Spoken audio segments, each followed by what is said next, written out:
Your Excellency, the Honorable Patrick Manning, Prime Minister of Trinidad and Tobago, Your Excellency, the Honorable Tillman Thomas, Prime Minister of Grenada, Honorable Ministers, His Excellency Kamalesh Sharma, Secretary General of the Commonwealth, Mr. Paul Skinner, Chairman of the Commonwealth Business Council, Dr. Mohan Kaul, Director General of the Commonwealth Business Council, special guests, distinguished ladies and gentlemen.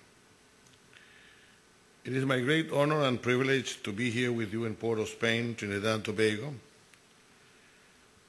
and I joined my colleagues in thanking you, Prime Minister, for the organization of this conference and also, once again, for the organization of a Summit of the Americas.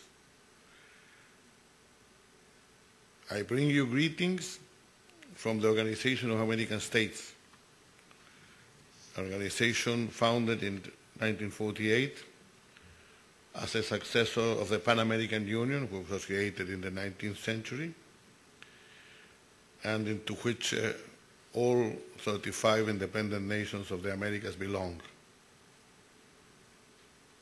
My comments will focus today precisely on the important links between the Americas and the Commonwealth, and on ways in which we can improve cooperation in matters of trade, investment, development, and democratic governance, as we seek to advance the sustainable development of our countries and our regions.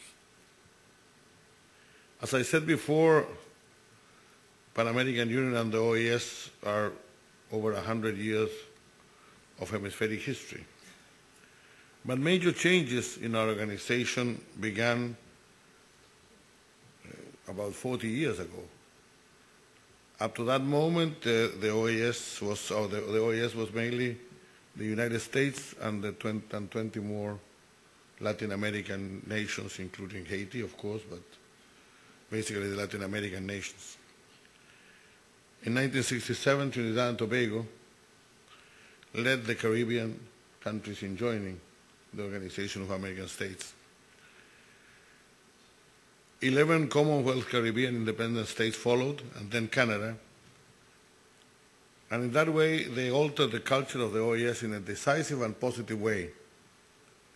These new members brought the Commonwealth's entrenched traditions of parliamentary democracy, rule of law, respect for civil and human rights, and confidence in their institutions, which have bolstered the OAS and have reinforced its pillars of democracy, integral development, and multidimensional security.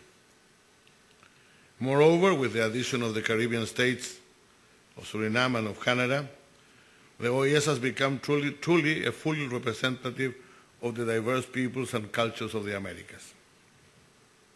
Through our dialogue and peacemaking initiatives, we have for many decades managed to maintain a hemisphere largely free of war and generally of violent conflict between or among our member states. As for internal conflicts, we have very few remnants of armed conflicts in the region, and they have weakened in recent years and survived primarily through their involvement in drug trafficking. We are now experiencing a process of democratic consolidation in the Americas. The 34 leaders who participated in the Summit of the Americas here in Port of Spain in April had all been democratically elected. This achievement contrasts sharply with the decades of undemocratic rule in Latin America marked by military coups. A seminal moment in our hemisphere was the adoption of the Inter-American Democratic Charter on September 11, 2001, which continues to guide the OAS work on political affairs and peace building in the Americas. We are in a new phase in the practice of democracy in the Americas today, and thus that explains the concern which we have followed the recent event in our very dear Republic of Honduras, which is a very regrettable exception to this trend, which we'll hope will only be temporary. I believe it's critical that we further consolidate the democratic gains we have made by improving the quality of governance in many of our countries. This requires adopting good governance practices in issues such as fighting corruption, improving public security, promoting transparency and accountability in government, providing social safety nets for the vulnerable, eliminating poverty, reducing inequality, and respecting and promoting human rights, and in general, improving the delivery of public services to citizens. On the economic front, the countries of Latin America and the Caribbean have made great strides in improving the management and diversity of their economies. As a result, in the years prior to the global financial crisis, we had sustained economic growth in the region.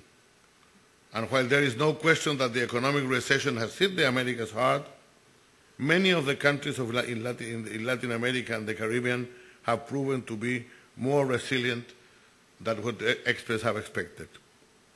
Still, poverty and inequality continue to be unacceptably high in the Americas, and the economic recession threatens to wipe out the gains that we have made in earlier years, with millions of people in danger of returning to poverty. In a recent release, the United Nations Economic Commission for Latin America and the Caribbean estimated that an additional 9 million people may sink to poverty in this year, and that was a quarter of what emerged from poverty between 2002 and 2008.